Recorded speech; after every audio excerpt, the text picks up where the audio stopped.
नमस्कार, मैं हूं मनोज बनू। आप देख रहे हैं इंडिया न्यूज। देश के सवाल में आप सभी का स्वागत है। चर्चा इस बात को लेकर कर रहे हैं कि भारत पाक तनाव के बीच आखिर देश की जनता क्या चाहती है और देश का सवाल क्या है। इस वक्त मैं नोएडा के सेक्टर 18 मार्केट में मौजूद हूं। यहां पर तमाम लोग मौजूद हैं मेरे साथ, और उन लोगों में मौजूद हैं ये जो पानी पूरी वाले हैं, ये सोनू हैं, ये उनके दोस्त हैं। सोनू, तुम्हारे अंदर भी एक दर्द होगा भारत पाकिस्तान के बीच जो तनाव चल रहा है। पाकिस्तान को लेकर तुम क्या सोचते हो? मैं क्या सोचता हूँ, क्या होना चाहिए? आप क्या लगता है क्या होना चाहिए? पाकिस्तान को इस पानी पूरी की तरह तोड़ देना चाहिए। पाकिस्तान को इससे पानी पूरी की तरह तोड़ देना चाहिए, मसल दिया जाना चाहिए। तमाम सारी बातों के बीच कई सारी खबरों को लेकर मैं आपको अपडेट करूंगा, बताऊंगा कि भारत पाकिस्तान के बीच जो तनाव चल रहा है उस तनाव में आखिर क्या होने वाला है। बहुत सारी बड़ी खबरें जो लगातार आपके साथ रखूंगा। मेरे साथ बड़ा पैनल भी है, उसकी भी मैं परिचय आपको कराऊंगा। लेकिन आपको बता दें कि लगातार भारत के फाइटर जेट भारत में उपस्थिति दर्ज कर रहे हैं। गंगा एक्सप्रेस वे पे फाइटर जेट उतरे हैं, सहारनपुर के एक्सप्रेस वे पे भी फाइटर जेट उतर रहे हैं। लेकिन पाकिस्तान दहशत में है। पाकिस्तान को लग रहा है कि कुछ ना कुछ होने वाला है, क्योंकि जब तमाम तरह की परिस्थितियां बन रही थी तब भी पाकिस्तान को कुछ दिनों बाद लगा कि कुछ नहीं होगा, लेकिन भारत ने स्ट्राइक कर दी। इस बीच एक बड़ी खबर आपको बता दूं, क्योंकि सोशल मीडिया से भी कई सारे संकेत निकल कर आ रहे हैं, और उनमें एक संकेत यह है कि भारत में अताउल्लाह तरार का एक्स अकाउंट बंद कर दिया गया है। पाकिस्तानी क्रिकेटर के इंस्टा अकाउंट भी भारत में बैन कर दिए गए हैं। बाबर आजम रिजवान के इंस्टा अकाउंट भी भारत में बैन कर दिए गए हैं। शाहीन अफरीदी, मोहम्मद आमिर का भी अकाउंट बंद कर दिया गया है। ये तमाम लोग लगातार अपने सोशल मीडिया अकाउंट में अलग अलग तरह का जिक्र कर रहे थे, और यही कारण है कि वो तमाम परिस्थितियों के चलते सोशल मीडिया पर बैन कर दिया गया है। भारत के खिलाफ लगातार एक तरह से कैंपेन, प्रोपेगेंडा बनाने की कोशिश की जा रही है, जिसे सोशल मीडिया अकाउंट के जरिए भी बंद करने की कोशिश की गई है।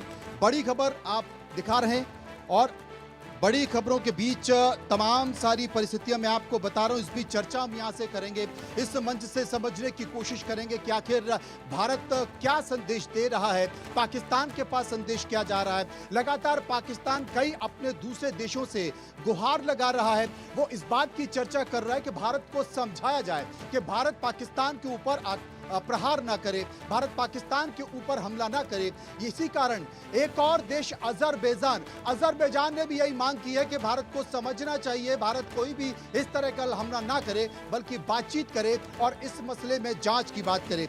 मैं आपको बता दूं कि मेरे साथ एक बड़ा पैनल यहां पर मौजूद है। सबका मैं परिचय करा देता हूं। भास्कर घोष, जो कि भारतीय जनता पार्टी के प्रवक्ता, मेरे साथ मौजूद हैं। अनुज अत्री साहब, कांग्रेस के स्पोक्समैन, मेरे साथ मौजूद हैं। एस के सूद, जो कि फॉर्मर एडीजी बीएसएफ, मेरे साथ मौजूद होंगे। और रोमेश रैना, कश्मीरी पंडित, मेरे साथ मौजूद होंगे। तमाम सारी परिस्थितियों के बीच हम समझने की कोशिश करेंगे कि आखिर स्थिति क्या है, भारत में क्या कुछ चल रहा है। लेकिन आपको मैं अपडेट बता दूं कि भारत के अंदर पाकिस्तान से जिस तरीके से खबर निकल कर आ रही है, भारत की इंटेलिजेंस एजेंसियों से जो सूचना निकल कर आ रही है, उस सूचना के जरिए आतंकवादी नेशनल हाईवे को निशाना बना सकते हैं। तमाम ऐसे हैंडलर, तमाम ऐसे आतंकवादी और कई ऐसे लोग भारत में छुपे हुए हैं। पाकिस्तान के जो आतंकवादी संगठन उनके संपर्क में हैं, और यही कारण है कि भारत में कुछ ना कुछ करने की कोशिश कर सकते हैं, क्योंकि पाकिस्तान डर और दहशत में है कि भारत कहीं हमला न कर दे। इस बीच एक रिपोर्ट हमने तैयार की है, इस रिपोर्ट को गौर से देखिए।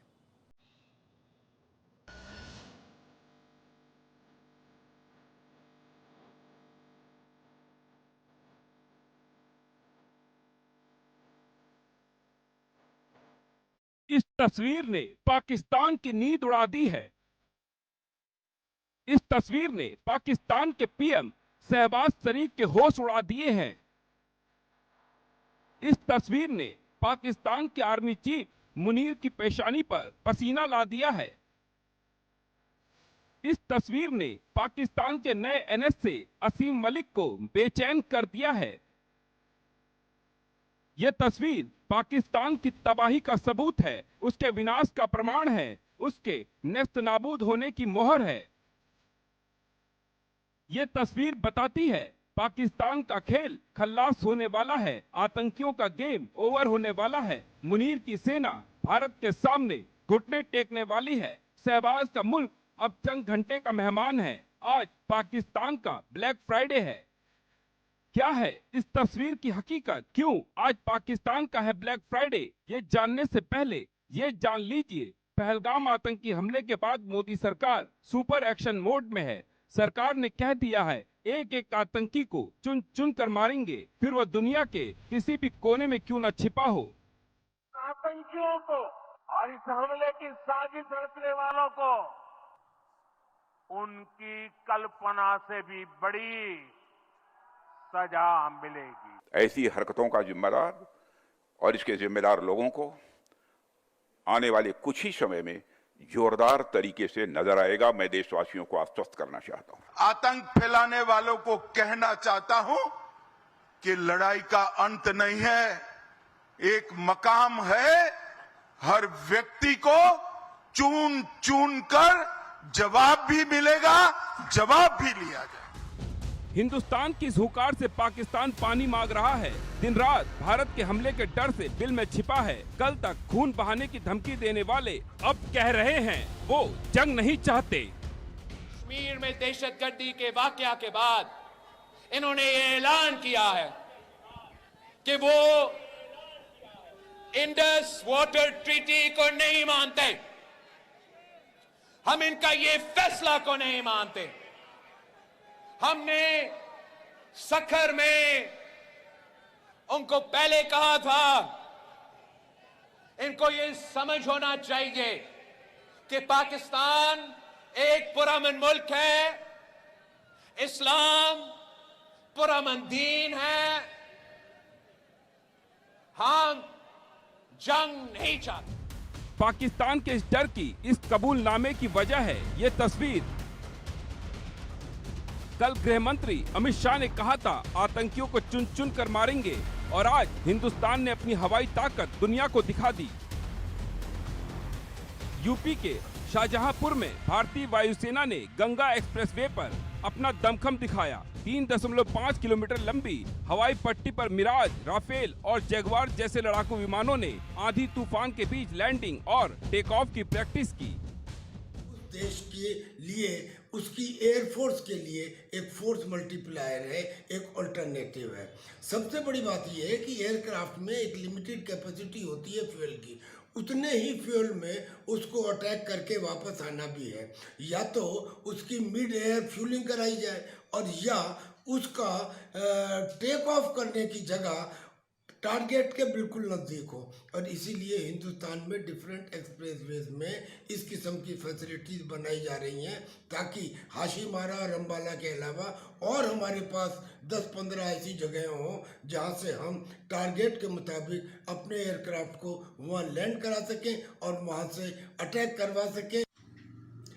देखिए, कॉम्बैट एयरक्राफ्ट का एक्सप्रेस वे पर उतरना पहले भी हो चुका है और गंगा एक्सप्रेस वे पर अब हुआ है, और इसमें सभी तरह के हमारे कॉम्बैट एयरक्राफ्ट यानी कि जगुआर भी, मिराज 2000 भी, राफेल भी, सुखोई भी, ये सब एयरक्राफ्ट गंगा एक्सप्रेस वे पर लैंड कर सकते हैं, टेक ऑफ कर सकते हैं। जो ज़्यादातर मिलिट्री एयर बेसिस के बारे में नहीं जान पाते, वो जब अपने हाईवेज के ऊपर उन्हें उड़ता हुआ देखेंगे तो उनमें जो देशभक्ति की भावना पैदा होगी और जो इस आवश्यकता को समझेंगे कि अब उन्हें अपने कर्तव्यों को पूरा करने की ज़रूरत है, ये देश के लिए एक अच्छी बात साबित होगी।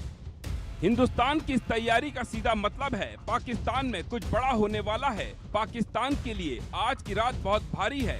आज की रात शहबाज को नींद नहीं आने वाली। आज की रात मुनीर की पलक नहीं झपकेगी, क्योंकि आज की रात पाकिस्तान के लिए ब्लैक फ्राइडे साबित हो सकता है।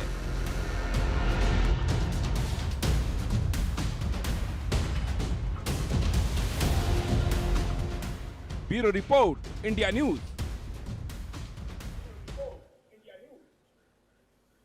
आपने विस्तार से खबर को देखा और आपने ये भी देखा कि पाकिस्तान की तरफ से किस तरीके से बयान निकल कर आ रहे हैं। पाकिस्तान के चाहे पूर्व विदेश मंत्री हो, पाकिस्तान के सेना अध्यक्ष हो, पाकिस्तान के राजनेता हो, लगातार बयानबाजी कर रहे हैं। ये वो बयानबाजी कर रहे हैं जिनके बच्चे पाकिस्तान में नहीं रहते, जिनके परिवार के लोग पाकिस्तान में नहीं रहते, वो लंदन में रहते हैं, वो कनाडा में रहते हैं, वो दुबई में रहते हैं, और ये पाकिस्तान की जनता को ये बताने की कोशिश कर रहे हैं कि हम भारत से लड़ने को तैयार हैं, लेकिन भारत के सामने वो कहां पर टिकते हैं। विस्तार से चर्चा करेंगे। इस बीच एक और बड़ी खबर, एक और बड़ी इसलिए खबर क्योंकि युद्ध के मद्देनजर भारत अपनी शक्ति को बढ़ा रहा है। भारत और अमेरिका के बीच एक और रक्षा सौदा हुआ है। समुद्री निगरानी तकनीकी पर 131 मिलियन डॉलर की डील हुई है। अमेरिका ने दी भारत को हॉक आई 360 देने की मंजूरी और समुद्री निगरानी के लिए अवैध गतिविधियों का पता लगाने के लिए इससे मदद मिलेगी। इस सौदे को भारत अमेरिका के संबंधों के लिए अहम भी माना जा रहा है। आपको मैं ये भी बता दूं कि पाकिस्तान के तमाम सियासतदान, पाकिस्तान की सरकार में बैठे लोग अमेरिका के सामने गुहार लगा रहे थे कि भारत को किसी भी तरह से हमला करने से रोका जाए। लेकिन कल जिस तरीके से पाकिस्तान के रक्षा मंत्री ने कहा है कि भारत को अपना आत्मरक्षा करने का पूरा अधिकार है और हम भारत के साथ खड़े हुए हैं, इसके बाद पाकिस्तान की धड़कनें बढ़ती जा रही हैं। पाकिस्तान परेशान है क्योंकि वो देख रहा है कि सीमाओं के नजदीक भारत के फाइटर जेट लगातार उड़ान भर रहे हैं, लगातार युद्ध का अभ्यास कर रहे हैं, और वो कब कौन सा विमान उड़ता हुआ भारत की सीमा से पाकिस्तान की सीमा में चला जाए कुछ कहा नहीं जा सकता। इसलिए पाकिस्तान में लगातार सायरन बजाए जा रहे हैं। रात को भी लोगों से कहा जा रहा है कि अलर्ट रहें, भारत कभी भी हमला कर सकता है। ये बड़े संकेत हैं, समझने की कोशिश करेंगे, चर्चा करेंगे। मेरे साथ पैनल मौजूद है। सबसे पहले एस.के. सूद साहब, फॉर्मर एडीजी बीएसएफ मेरे साथ मौजूद हैं। फॉर्मर सूद साहब, तमाम सारी बातों के बीच आप देख रहे हैं कि रक्षा सौदे को लेकर जितनी मजबूती हो सकती है हो रही है, लेकिन पाकिस्तान से जिस तरीके से संकेत निकल कर आ रहे हैं, क्या पाकिस्तान बेफिक्र है या जैसे जैसे दिन बढ़ते जा रहे हैं भारत पाकिस्तान को बेफिक्र कर रहा है और अचानक से कुछ बड़ा हो जाएगा? देखिए, जो हमला हुआ और उसमें जो पाकिस्तानी इन्वॉल्वमेंट है उसके बारे में कोई दो शक नहीं है। उन्होंने ये करवाया है और उनसे बदला लेना हमें चाहिए। पर अंग्रेज़ी में एक कहावत है कि revenge is served best cold. ठंडा करके अगर हम बदला लें तो सबसे ज़्यादा सेटिस्फेक्शन होती है। तो जो ये हमारे यहाँ वॉर क्राई चल रही है कि उन पे तुरंत हमला किया जाए या कुछ किया जाए, वो हमें ये देखना पड़ेगा कि हमारी तैयारी कैसी है, क्योंकि पहले ऐसा हम कर चुके हैं। तो पाकिस्तान पूरी तौर से वो भी तैयारी पे लगा होगा। उन्होंने अपनी डिविजन्स वेस्टर्न फ्रंट से हटाकर ईस्ट में लाई हैं, हमारे बॉर्डर्स पे लगाई हैं, तो वो भी अपने तरफ से पूरी तैयारी करेंगे। उनको भी अंदेशा है कि कुछ ना कुछ बड़ा होगा। दूसरी चीज़ हमें इसमें ये देखने की है कि हम दोनों स्ट्रॉन्ग कन्वेंशनल पावर्स हैं और उसके साथ साथ हम लोग स्ट्रॉन्ग न्यूक्लियर पावर्स भी हैं। तो हमें जो भी कार्रवाई करनी है, हमें उसका देखना है कि वो कंट्रोल्ड एक तरीके से हो, जिससे बात हाथ से ना निकल जाए और ऐसा ना हो जाए कि बहुत ज़्यादा तबाही दोनों तरफ से हो जाए। तो इसको सोचते हुए हमें पूरे एक कंसिडर्ड तरीके से अपना समय लेते हुए ढंग से तैयारी करने के बाद हमें अपनी जो भी कार्रवाई करनी चाहिए वो करनी चाहिए। रोमेश रैना मेरे साथ मौजूद है, मैं उनके पास चलूंगा। रोमेश जी, आपको क्या लगता है कश्मीर से किस तरह के संकेत निकल कर आ रहे हैं, किस तरह की खबर निकल कर आ रही है? कश्मीरी पंडितों का 90 के दशक का जो दर्द था, शायद कश्मीरी पंडित भी मानते हैं कि उस दर्द का बदला अब ले लिया जाएगा। देखिए, इससे पहले मैं इस सवाल पे आऊं, हमें हिस्ट्री में जाना होगा, तारीख में जाना होगा, थोड़े से पन्ने उलट के देखना होगा। जो जुल्फिकार अली भुट्टो साहब थे, आज से लगभग 40-50 साल पहले उन्होंने बोला था कि 1000 ईयर वॉर विद इंडिया, उसके बाद ज़ियाउल हक आए और उन्होंने इसको इम्प्रोवाइजेशन किया और उन्होंने बोला 1000 cuts to bleed इंडिया, और इसके चलते हुए उन्होंने ऑपरेशन टोपैक का गठन हुआ, जिसके चलते हुए कश्मीर में मेहम हो गया 90 में, और मेहम के चलते हुए कश्मीरी पंडितों का पलायन हो गया। लेकिन जो ये 90 से लेके 2025 की कहानी है, इस कहानी में कश्मीर में एक बहुत बड़ा बदलाव आ गया है। वो बदलाव ये है कि कश्मीर में सिर्फ मुस्लिम्स है अबाउट 99%, मे बी 99.5%, और जो नॉन मुस्लिम्स की पार्टिसिपेशन या प्रेजेंस है वो बहुत कम है। और इस दो जो मैंने बताया अभी, ज़ियाउल हक का डॉक्ट्रिन और जुल्फ़िकार अली का डॉक्ट्रिन, इसके चलते हुए पाकिस्तान ने इन्फिल्ट्रेट कर दिया कश्मीर की सिविल सोसाइटी में और भारत की सिविल सोसाइटी में। कश्मीर की सिविल सोसाइटी में ज़्यादा ही कर दिया। मैं छोटी सी उदाहरण दे दूंगा। एक वहाँ पर डीएसपी आदिल मुश्ताक साहब हुआ करते थे, जो Indian reserve police 17th battalion में थे। उनके खिलाफ 13 इंसिडेंट्स ऑफ मिलिटेंसी हुए। इतना ही नहीं, उसमें इंक्लूडिंग था killing of former DSP also. तो ये जो प्लांटिंग ऑफ मोल्स है, इसने बहुत बड़ा काम किया है और ये बहुत बड़ा काम आज भी कर रहे हैं, और इसके चलते हुए एक मिनी पाकिस्तान कश्मीर में आ गया। अभी हाल ही में एक जिनका नाम है मोहम्मद जक्रिया, उनको अरेस्ट कर दिया है चेन्नई से। और ये जक्रिया साहब कौन है मैं आपको बताता हूं। ये एक रॉयल बावर्ची बिरयानी का चलाते थे यहाँ पर गंटूर में, तेलंगाना में जी। और ये एक स्लीपर सेल के तेलंगाना और वेस्ट बंगाल का कोऑर्डिनेट कर रहे हैं। और ये एक ऑर्गेनाइजेशन, टेररिस्ट ऑर्गेनाइजेशन जो पाकिस्तान में पनप रही है, जिसका नाम है खलीफा, उनके यहाँ पर स्लीपर सेल्स के तौर पे काम करते हैं।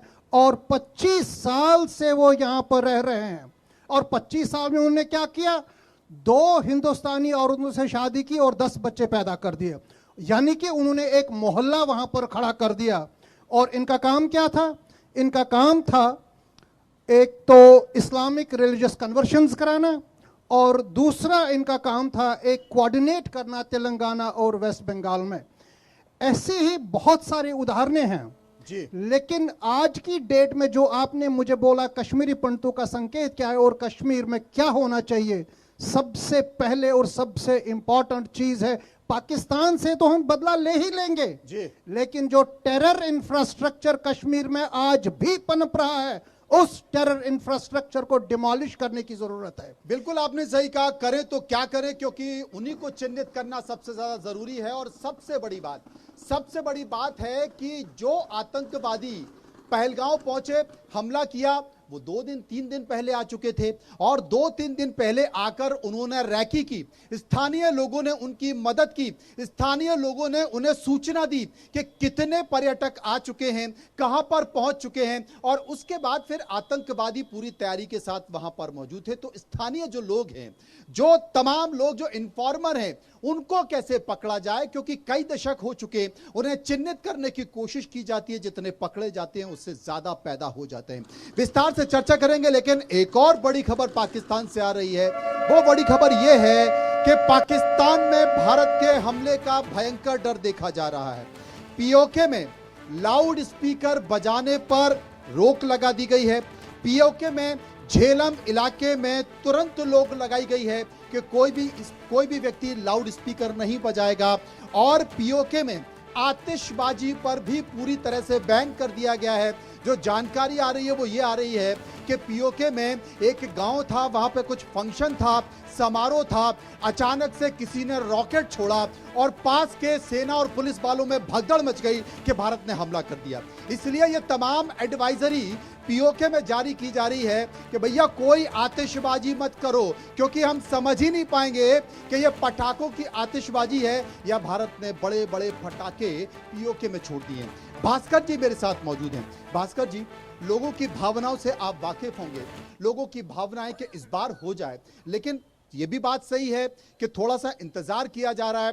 सरकारी चाहिए, कोई गली मोहल्ले की लड़ाई नहीं है, 2 देशों के बीच का तनाव है। लेकिन इस बार सरकार के मुखिया ने यह साफ तौर पर कह दिया है कि जिन लोगों ने यह हमला किया है उनको और उनके आकाओं को मुंह तोड़ जवाब दिया जाए और उनकी पुश्तें याद रखेंगे।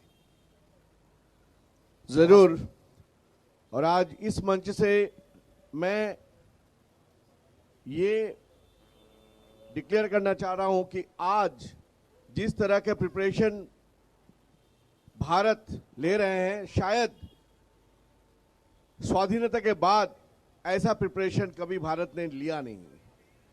आज जो जघन्य घटना पुलवामा में पहलगांव में हुआ और जो जघन्य घटना हमने पुलवामा में देखे थे, उसके बाद जो सर्जिकल स्ट्राइक हमने किया, इस बार जो स्ट्राइक भारत करने जा रही है उसमें शायद एक बात आप बोले नहीं कि उनके शहबाज शरीफ के ऑफिशियल यूट्यूब चैनल भी बंद कर दिया गया है।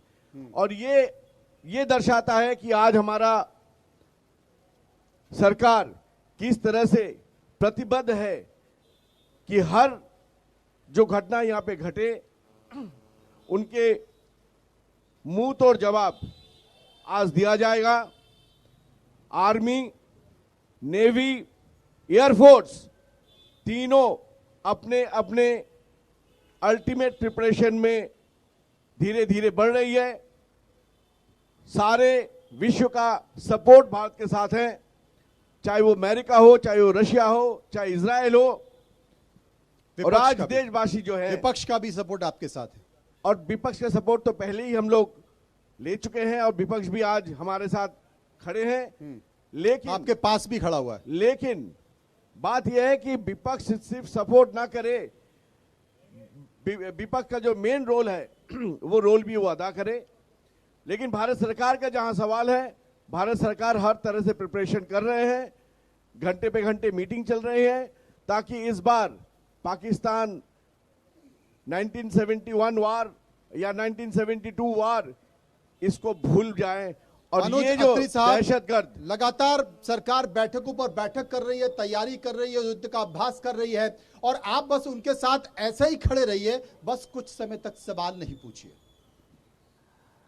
देखिए मनोज जी, कांग्रेस इस देश में एकमात्र ऐसी पार्टी है, मैं बड़े गर्व से कहना चाहता हूं कि हम चाहे सरकार में रहे हों या विपक्ष में हैं, जब भी देश के ऊपर कोई आंच आती है, देश के लिए कोई बात आती है, कांग्रेस पहले देश के साथ खड़ी होती है। हम लोग राजनीति एक साइड में कर देते हैं।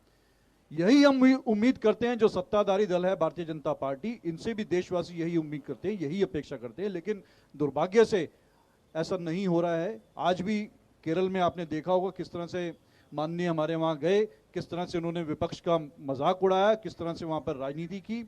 ये सब चीजें शोभा नहीं देती। जनता आपके मुंह से आज 10 दिन हो गए हैं ये सुनना चाह रहे हैं कि करारा जवाब क्या दिया जा रहा है, करारा जवाब कब दिया जा रहा है। आप बैठ करके लगातार मजाक उड़ाने का काम कर रहे हैं। बालाकोट में जब हमने स्ट्राइक किया, आपने स्ट्राइक का प्रूफ मांगे थे, याद है आपको? एक एक बात हम एक एक करके बात करते हैं। वो भी बीच में नहीं बोलता हूं, वो भी बोलिए। आप अपने समय में बोलिए, मेरे को क्या बोलना है आपके शब्द नहीं मैं लूंगा, आप जवाब दीजिएगा अपने समय में। बालाकोट के स्ट्राइक के समय वो आज तक याद कर रही है हिंदुस्तान की जनता हमारी। आज तक हम लोग विश्व मत बोलिए, आज तक हम लोग मांग कर रहे हैं कि क्या हुआ। राहुल गांधी ने पूछा था प्रूफ दिखाइए, याद है आपको? मनोज जी, इस तरह से आप चर्चा चाहते हैं तो बताइए, फिर इसी तरह से चर्चा चलेगी आगे। फिर मैं भी नहीं बोलने दूंगा, फिर ये बोलेंगे तो सवाल ही सवाल चलेंगे, जवाब नहीं दिया जाए। सवाल करने के लिए है, जवाब नहीं देने दूंगा मैं इनको। हिम्मत रखिए सुनने का, मांगे आप हिम्मत रखिए सुनने का, जरा बीच में मत बोलिए कृपया करके।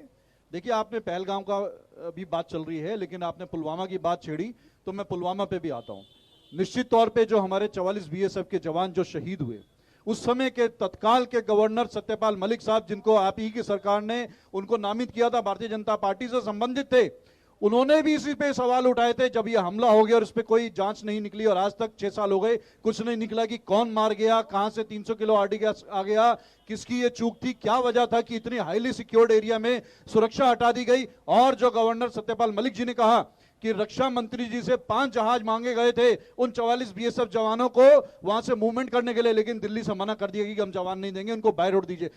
जिस वजह से हमारे जवानों की सवाल खत्म नहीं हुआ, सवाल खत्म नहीं हुआ। सुनिए, आप विश्व मत बोलिए, पूरी बात सुनकर जवाब दीजिएगा। तो हिम्मत रखिए पूरी सवाल सुनने का। जवाब दे लीजिए, जवाब दीजिए, कहीं और भी जाना, उसके जवाब दीजिएगा। उन्होंने बोला कि अगर मुझे कहा होता तो मैं अपने राज्य सरकार के कोटे से उनको जहाज दे देता। यही सवाल आज पूछा जा रहा है कि पहलगांव पुलवामा की तरह पहलगांव भी एक हाईली सेंसिटिव एरिया है, जहां पे 3-4-5 हजार टूरिस्ट लगातार हर रोज वहां पर जा रहे हैं। यह बता दीजिए कि क्या वजह थी वहां पर सुरक्षा का एक भी आदमी नहीं था, जबकि इतना हाईली सेंसिटिव एरिया, मान लिया कि चूक हुई है, टेररिस्ट का सेंसिटिव एरिया। आप बताइए दोनों जगह इंसिडेंट्स में कितने जवाब ले लेते, जवाब दे दीजिए, मुझे कहीं और भी जाना है। यहाँ भी सुरक्षा की चूक हुई, लेकिन कोई जवाब नहीं ले रहा है, कोई जिम्मेदारी नहीं ले रहा है। आप जवाब विपक्ष से मांग रहे हैं, सरकार आपकी है, कर रहे हैं, उसका जवाब क्यों मांग रहे हैं? आप प्रिपरेशन आप देख रहे हैं, जिस तरह से का जवाब नहीं मांग रहे हैं। ये बताइए कि वहां क्यों हुआ, ये घटना क्यों घटी? क्या किसी की जिम्मेदारी है, किसी की फेलियर है, कोई इसके लिए जिम्मेदार है? वह 2600 ऑफिशियल जाने गई है, 2014 ऑफिशियल जाने गई है हमारे। 2014 के पहले जितना भी टेररिस्ट अटैक है, क्यों अटैक हो, उसको जवाब दीजिएगा। 2014 हमने जिम्मेदारी ली, अगर हुआ एक दूसरे से जवाब मांगते रहेंगे, एक दूसरे से जवाब मांगते देंगे, पर जनता के पास नहीं चलते, लोगों के पास चलते हैं, उनसे पूछते हैं कि उनकी भावनाएं क्या कहती है। मेरे साथ मौजूद है पंडित जी, पूजा वूजा करके आए हैं। पंडित जी, आप पूजा वूजा करके आए हो, ये जो हमला हुआ है पहलगांव का, अब भारत में तनाव बढ़ता जा रहा है, लग रहा है कि भारत युद्ध कर देगा, हमला कर देगा पाकिस्तान के ऊपर। कुछ पूजा वूजा चल रही, पाठ वाठ, उसके लिए कोई पूजा वूजा की? पूजा वूजा तो हो ही रहा है, हो ही रहा, हाँ हो रहा है। क्या करेंगे? हम उसको बर्बाद कर देना है, दूसरा क्या करना है? अच्छा, कैसे बर्बाद करेंगे? करेंगे ना, हाँ बहुत तरीका है ना, जैसे क्या बहुत है करने के लिए। क्या क्या बता दो, 2-3 तो बता दो। हाँ तरीका उतना हम उतना आपके इतना हमारा सेंस नहीं है, उतना आप पढ़े लिखे, हम कम पढ़े लिखे, उतना हम नहीं बता सकते हैं आपको, आप तो खुद ज्ञानी है। ठीक है, श्री राम जय राम जय जय राम, मतलब ओम फट कर देंगे, इस को हल कीजिए जल्दी से। ओम फट, मतलब देर हो रही है क्या? जल्दी हल करना है? नहीं जल्दी करना, चलिए कुछ आप। ये पूजा पाठ से काम नहीं होगा, ये इसको देश के जवान हैं वो लोग इसका जवाब देंगे।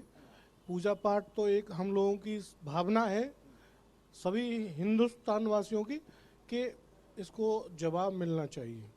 इस बार जवाब मिलना, ऐसा जवाब मिलना चाहिए कि अगली बार करने से पहले 7 जन्म की सोचें कि हम करेंगे तो इसका परिणाम क्या होगा। परिणाम क्या होगा, आप क्या मानते? ये जो पहलगांव में हुआ उसे लेके दर्द है? दर्द तो पूरा, पर डेली रोज डेट बढ़ा रहे हैं आगे।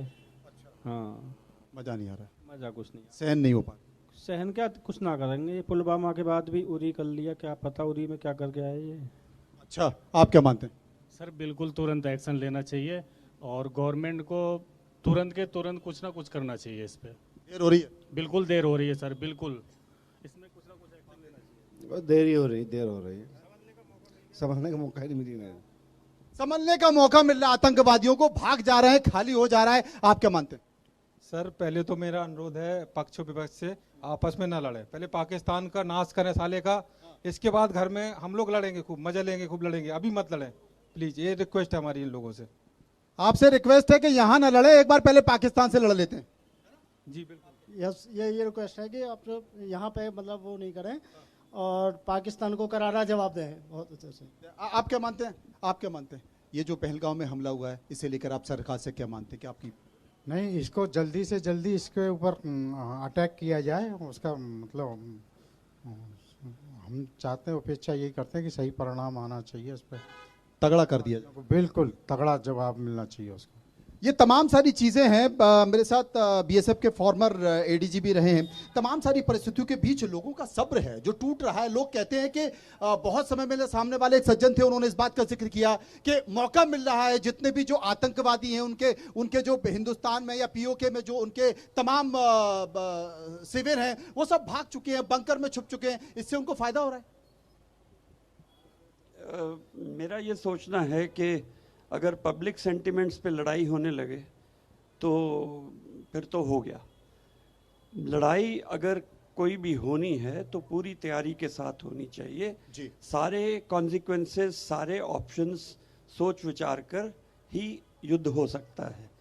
अभी जो सरकार ने स्टेप्स लिए हैं, इंडस वाटर ट्रीटी को सस्पेंड किया, ठीक है, अच्छा स्टेप है। हालांकि आज की डेट में शायद उसका कोई असर ना पड़े क्योंकि हमारे पास रिजर्वायर्स नहीं है। हमने दूसरे स्टेप्स लिए हैं, वीज़ा वगैरह पे रोक लगाई है। मेडिकल वीज़ा पे स्पेशली ज़्यादा हर्ट होगा उनको, क्योंकि पाकिस्तान से भी और बांग्लादेश से भी काफ़ी लोग आते हैं हमारे यहाँ पे मेडिकल कराने के लिए। तो ये सब और इकोनॉमिक जो हमारा ट्रेड हमने बंद किया, तो हम इस तरह से इनको हर्ट कर रहे हैं। अगर युद्ध करना है, मैं पहली चीज़ तो ये हाइपरबोल है कि जी उनको नष्ट कर दे, या वो कह रहे थे वो पापड़ी की तरह से तोड़ दें। हाँ। तो ये तो अतिशयोक्ति, अगर मैं कहूँ तो ये अतिशयोक्ति है, ऐसा होना संभव नहीं है। देश के लोगों की भावना है, क्योंकि कई बार कूटनीतिक तरीके से और तमाम दूसरे रास्तों से पाकिस्तान को जवाब देने की कोशिश की है, लेकिन पाकिस्तान मानने को तैयार नहीं है।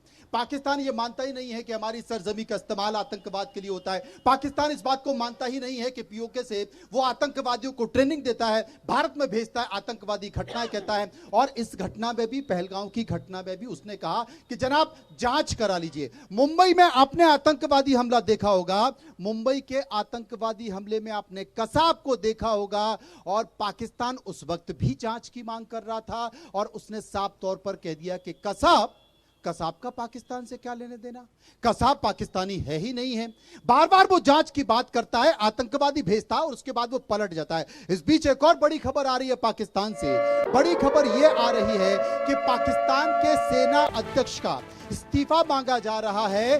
पाकिस्तान के सेना अध्यक्ष आसिम मुनीर का इस्तीफा इमरान खान की पार्टी मांग रही है। उसने कहा है कि इमरान खान की पार्टी ने कि मुनीर को इस्तीफा दे देना चाहिए। इमरान खान की रिहाई की मांग भी की गई है। पाकिस्तान में आसिम मुनीर के खिलाफ लगातार आक्रोश बढ़ता जा रहा है, और आसिम मुनीर जो पाकिस्तान की सेना के अध्यक्ष हैं, वो गायब हो गए। वो किसी को दिखाई नहीं दे रहे हैं, वो मिल नहीं रहे हैं। जबकि कुछ दिन पहले उन्होंने एक कार्यक्रम में भारत के खिलाफ, भारत के हिंदुओं के खिलाफ, भारत की सरकार के खिलाफ, भारत के प्रधानमंत्री के खिलाफ लगातार जहर उगला था, लेकिन हाल के दिनों में वो गायब बताए जा रहे हैं। हाफिज सईद, आपको पता होगा, हाफिज सईद जो कि आतंकवादी है, जिसने मुंबई में हमला कराया, भारत में कई जगह हमला कराया, उसके घर की सुरक्षा बढ़ा दी गई है।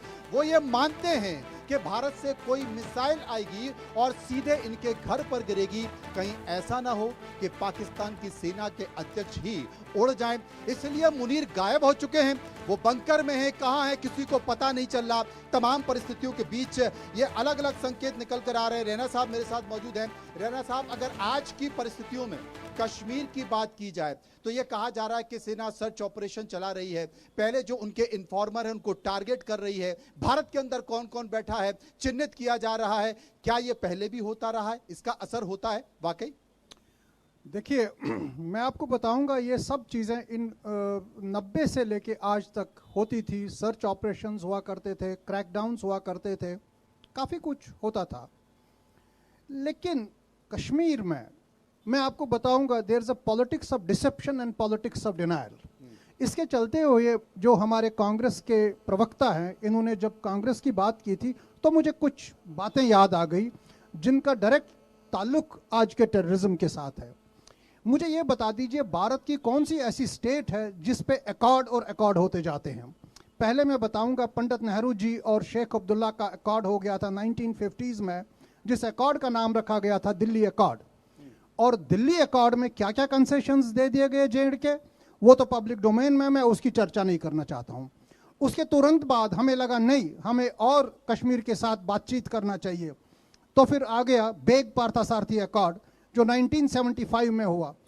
उसके चलते हुए क्या क्या कंसेशंस हो गए, लेकिन एक बहुत बड़ा कंसेशन ये हो गया कि शेख अब्दुल्ला साहब को उन्होंने रिहेबिलिटेट कर दिया और मुख्यमंत्री बना दिया। इससे भी पेट नहीं भरा, तो 1980s में एक राजीव फारूक अकॉर्ड हो गया, जिसके चलते हुए एक कोलिशन गवर्नमेंट J&K में आई। मुझे ये बता दीजिए, ये जो निचोड़ है ये तीन एग्रीमेंट्स का ये निचोड़ है। बिफोर 1990 कश्मीर में एक वॉर ऑफ एट्रिशन हुआ करता था सेंटर के साथ, और जो भी गवर्नमेंटें होती थी एक एंटी सेंटर पोस्चर्स और स्टांसेस लेते थे। और उसके बाद जब 1990 में यही बन गया एक मिलिटराइज्ड टेररिज्म, और इस मिलिटराइज्ड टेररिज्म के क्या नतीजे हैं ये आप खुद देखते हैं।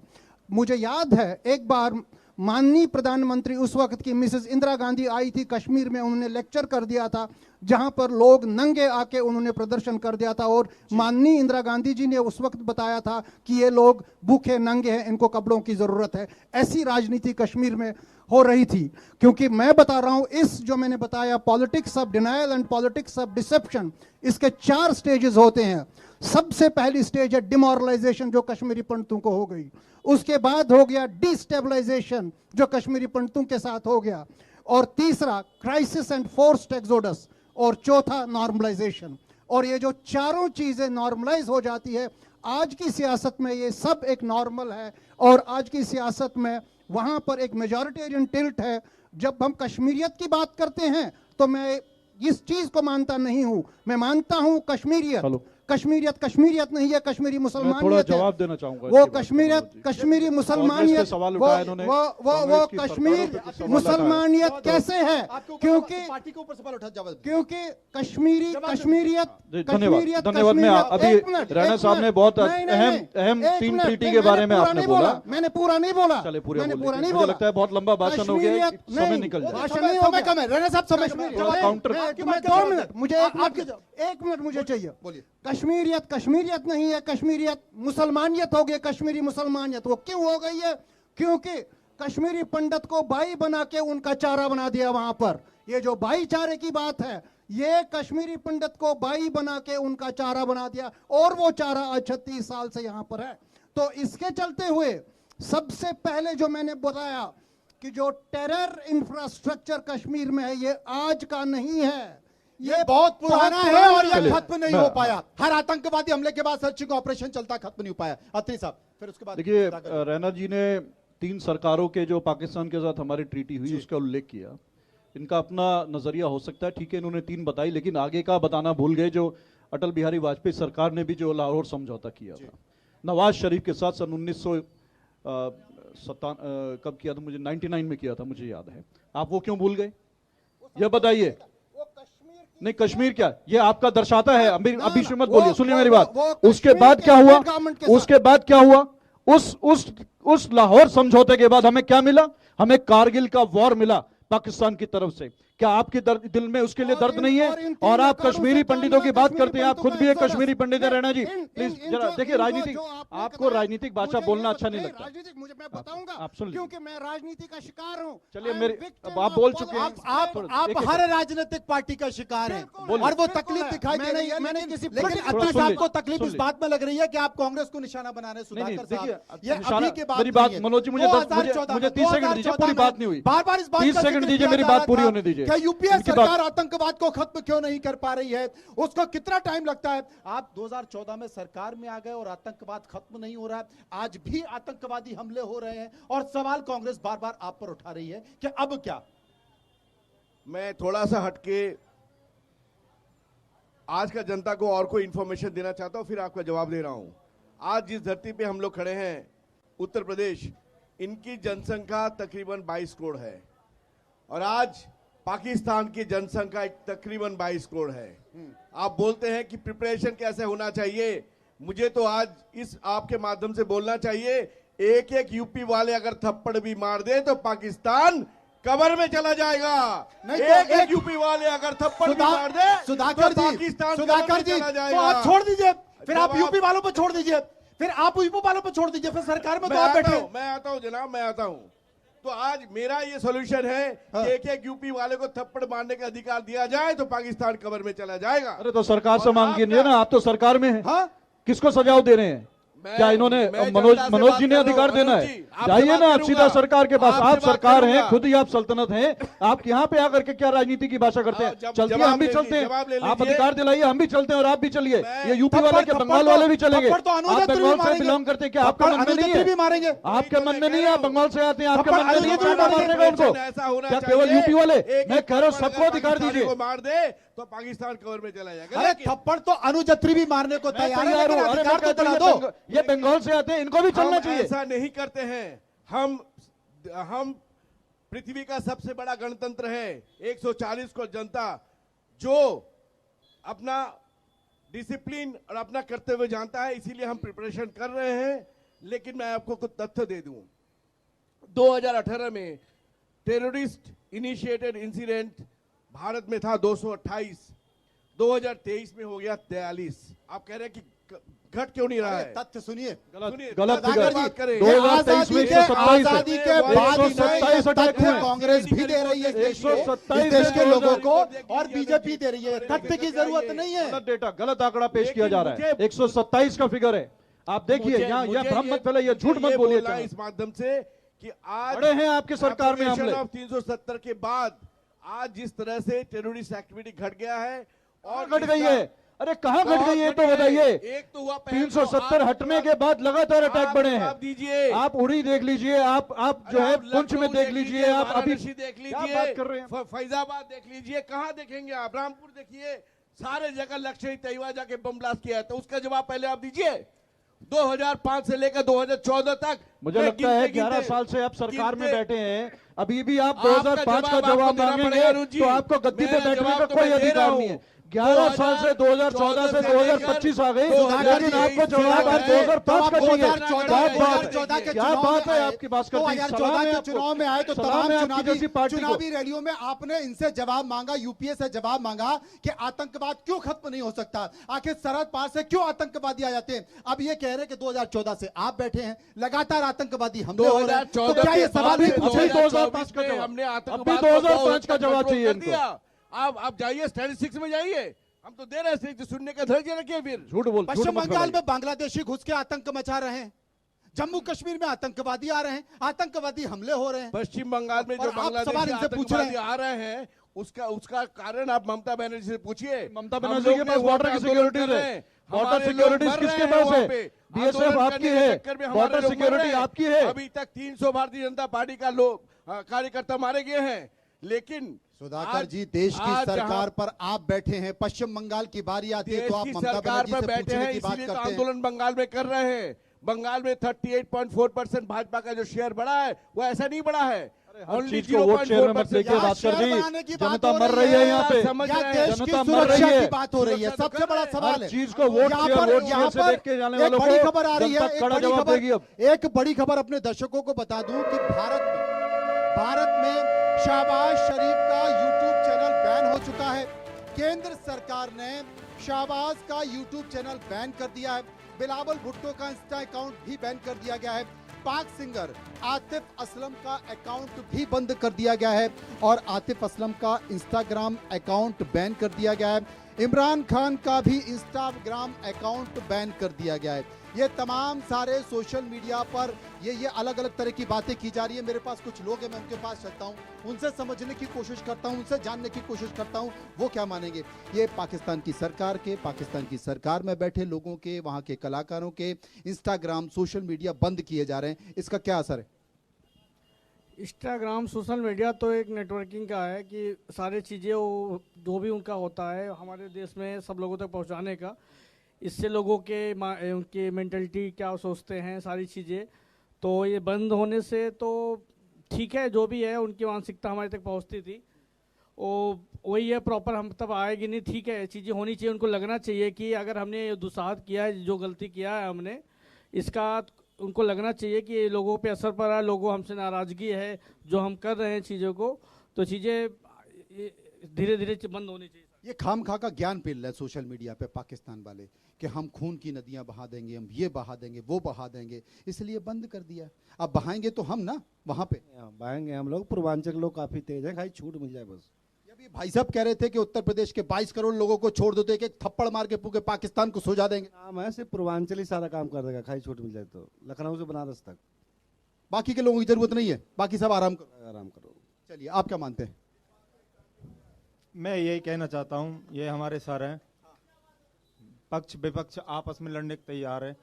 अब वो सर ने कह रहे हैं 22 करोड़ जनता हमारी यूपी में, हमें 22 करोड़ नहीं, हमें 140 करोड़ इकट्ठे होके और पाकिस्तान के मुंह पे थप्पड़ मारना, इसे औकात दिखाना, ये सब दिखाना है। ये राजनीति से कोई पल्ला नहीं पड़ेगा, सबको इकट्ठा होना पड़ेगा। 140 करोड़ लोगों को इकट्ठा होना पड़ेगा, 140 करोड़ को इकट्ठा करें। और तुमने एक बात और कही, कसाब इनकार कर दिया पाकिस्तान ने। कसाब नहीं, अटारी पे जाके देखो उसने क्या कह रहे हो, उनको भी मना कर दिया, अपना फाटक लगा दिया, सब कुछ कर दिया, उन्हें बंद कर दिया। वो तो आम जनता है पाकिस्तान की, इतना गिरा हुआ पाकिस्तान है बे, हमें पता है इसकी। अब ये पक्ष विपक्ष से कुछ वो नहीं होगा। हम ये मानते हैं कि सबको मिलके काम करना चाहिए, जो भी ना सबको 140 करोड़ जो जनता है ना, 140 करोड़ जनता है ना, सबको मिलके एकदम अटैक। आपके हम भी यही मानते हैं कि इस समय सारे मतभेदों को भुला के पूरा देश को एक साथ खड़ा होना चाहिए, पक्ष विपक्ष सारे लोगों को मिलकर मुंह तोड़ जवाब देना चाहिए पाकिस्तान को। और मेरा एक कहना और है, बीजेपी से मेरा खासकर ये सवाल है कि अभी तक जितना भी देश में जब इतनी गंभीर समस्या है उसके बीच में प्रधानमंत्री मोदी का जातीय जनगणना को लेकर जो एक बयान आया है उसके लिए क्या कहना चाहेंगे? जहां पर देश का पूरा फोकस युद्ध पे लगा हुआ है, सारी जनता यहाँ पे परेशान है, उस समय जातीय जनगणना करके क्या देश यहाँ के पब्लिक का ध्यान भटकाया जा रहा है या फिर कुछ और भी किया जाएगा? ये बड़ा सवाल है कि क्या जातीय जनगणना के नाम पर देश को भटकाया जा रहा है। कई सारे संकेत हैं, कुछ और निकल कर आ गए। आप क्या मानते हैं? मेरा ये कहना है कि बीजेपी को बार बार कह रही है कि वेस्ट बंगाल में ममता बनर्जी कुछ कर रही है, प्रॉब्लम में ममता बनर्जी, तो सर बर्खास्त क्यों नहीं करते उन्हें? धारा 356 किस लिए है? कब तक पब्लिक वहां हिंदू मरती रहेगी, आप बैठ के तमाशा देखते रहेंगे? ये बड़ी बात है। ये जो हमारे जो नेतागण जो हैं आपस में ही लड़ रहे हैं, वो आपस में एक हो क्यों नहीं रहे हैं? सबके सब ब्लेम कर रहे हैं कि BJP BJP BJP. Why not Congress? They are the main culprit and Congress people are always blaming to BJP and trying that defense to tackle all that situation. ये बड़े सवाल यहाँ पर उठाए जा रहे हैं। आप क्या मानते हैं भाई साहब? आप तो ये बैग वैग लेके तैयारी लेके आ रहे, क्या कहाँ जा रहे हैं? नहीं, मैं एक्चुअली ट्रैवल में था, तो मेरा ऑफिस यहीं पे, तो आप लोगों की बहस सुनी तो मुझे लगा कि मुझे यहाँ खड़ा होना चाहिए। खड़ा होना चाहिए और देश के लिए कुछ कहना चाहिए, संकेत देना चाहिए लोगों को। जी सर, मेरा कहना ये है कि अभी जैसे सर बता रहे थे कि यूपी की 22 करोड़ की जनता है, और सर ने भी अभी बोला था कि हर क्वेश्चन का जवाब सिर्फ मारना नहीं होता। तो सर मैं कहना चाहूँगा कि हमें ना कुछ सीखना चाहिए महाभारत से। अगर बात करने से सॉल्यूशन निकलता तो चक्रधारी ना कभी युद्ध होने नहीं देता। तो कभी कभी सिचुएशन होती है कि कुछ क्वेश्चंस का जवाब युद्ध ही होता है। तो अभी तो हमें फिलहाल यही करना चाहिए, सब लोगों को आपस में मिलकर उन्हें जवाब देना चाहिए कि प्लीज़ समझो, आप हमसे निकल के गए हो, अगर ज़्यादा दूर जाओगे तो बचोगे भी नहीं। बचोगे नहीं। सर आप क्या मानते हैं? बीजेपी का फेलियर है ये। अटैक क्यों नहीं करते? बातें करें, खाली सिर्फ बातें।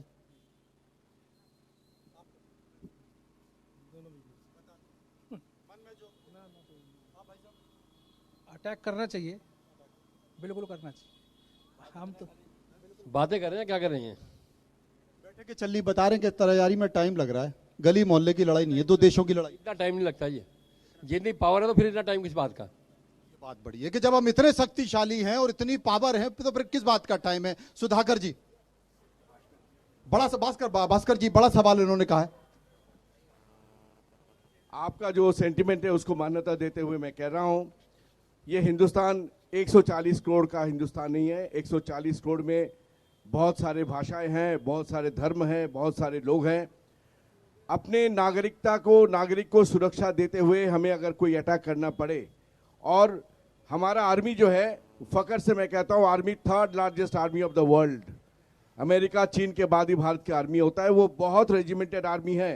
पाकिस्तान में आर्मी सरकार चलाता है, यहाँ पे सरकार के अधीन आर्मी है, और आर्मी का अपना प्रिपरेशन के लिए आप शायद पेपर में पढ़े होंगे कि आर्मी को फुल पावर दिया गया है। भास्कर जी, बड़ी खबर आ रही है क्योंकि तमाम तरह के सवाल उठाए जा रहे हैं, पाकिस्तान की आर्मी चीफ पर तमाम तरह के सवाल उठाए जा रहे हैं। आसिम मुनीर जो कुछ दिनों से गायब दिखाई दे रहे हैं, अचानक दिखाई दिए हैं और उन्होंने भारत को फिर से गीदड़ भभकी दी है।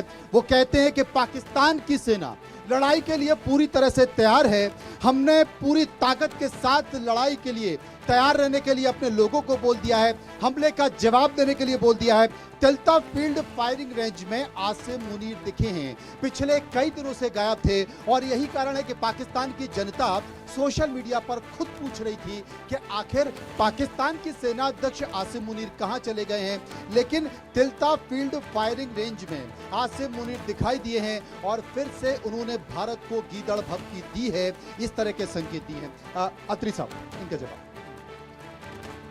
देखिए, आज ये बहुत लगातार आतंकवाद पिछले हम इन 11 वर्षों से भी सुन रहे हैं भारत की सरकार, भाजपा की सरकार के द्वारा, और एक आतंकवाद का एक ऐसा भूत इन्होंने दिखा रखा है, लेकिन कार्रवाई कुछ नहीं हो रही है।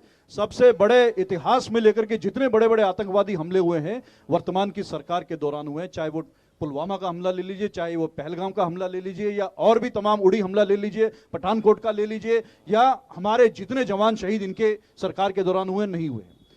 इस पे मैं 2 लाइन बोलना चाहूंगा कि ये वही लोग हैं जो दिखा रहे हैं आतंकवाद का भूत, जिन्होंने छोड़ा था अजहर महमूद। ये वही लोग हैं जो अजहर महमूद को कंधार में जाकर के छोड़ करके आए थे अपने जहाज में बिठा करके। आज यही हमको आतंकवाद का पाठ पढ़ा रहे हैं, आतंकवाद खत्म करने का। छोड़ने का बात आया तो मैं आपको भी याद दिला दूं, शिमला एग्रीमेंट 1972 अरे अजहर महमूद की याद दिलाइए ना, जिसकी बात कर रहे हैं शिमला, आपसे बात करें जिसकी, आप उसका जवाब नहीं देंगे, दूसरी जवाब बात करेंगे।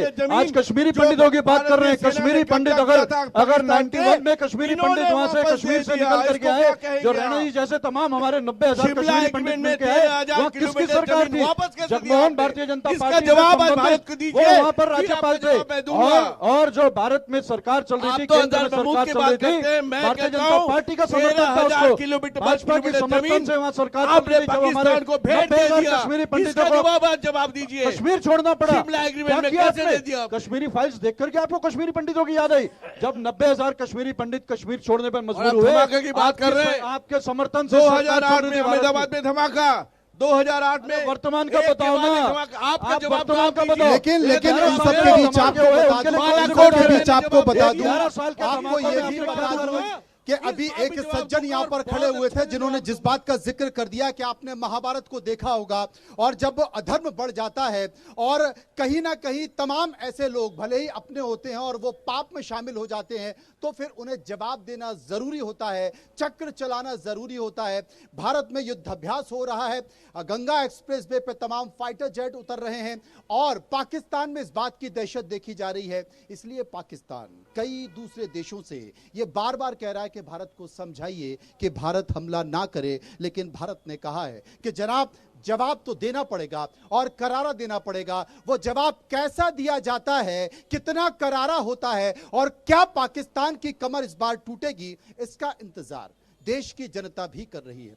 फिलहाल यहां से इतना ही। सभी मेहमान और दर्शकों का बहुत बहुत शुक्रिया। नमस्कार।